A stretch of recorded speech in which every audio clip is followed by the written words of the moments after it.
Alors le retour que j'ai eu beaucoup d'étudiants des Beaux-Arts, on dit qu'ils ont été brisés. Moi le fait d'être seul, d'être autodidacte, en fait, j'ai fait mon petit chemin, des fois j'étais ça m'est arrivé de peindre jusqu'à 4 heures du matin et puis d'effacer la toile, envie de mourir quoi, c'est parce que ça allait pas.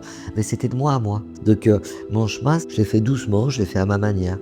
Alors que de se retrouver en école, là il y avait une demande qui est faite à un groupe et après dans ce groupe, il y en aura toujours un qui sera meilleur que les autres.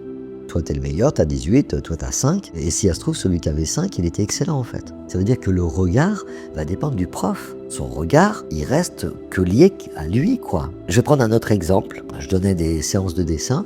Il y avait un gamin de 7 ans, là. Il faisait les dessins, et puis sa mère, elle était dégoûtée parce que les dessins, c'était comme ça, là. Il les travaillait, il les noircissait, et ça ressemblait pas au modèle premier. Sauf que moi, j'ai voyé un truc d'hyper fort, hyper puissant. Donc à chaque fois que sa maman, elle arrivait pour récupérer, elle était dépitée. Elle dit Pouh. Moi, je dis mais non, c'est merveilleux ce qu'il a fait. Ce que je veux dire, c'est que c'est tellement subjectif et ça peut abîmer, je pense. Ça peut broyer et abîmer. Il n'y a pas besoin de faire d'études pour être artiste, parce que artiste, c'est juste cette liberté de créer, de faire. Après, je crois que j'ai plus parlé avec des étudiants qui étaient un peu perdus, juste envie de leur dire, mais bouge de là, fais tes trucs, fais un boulot à côté, cherche ce que tu as à l'intérieur. Lâche ce truc-là, quoi.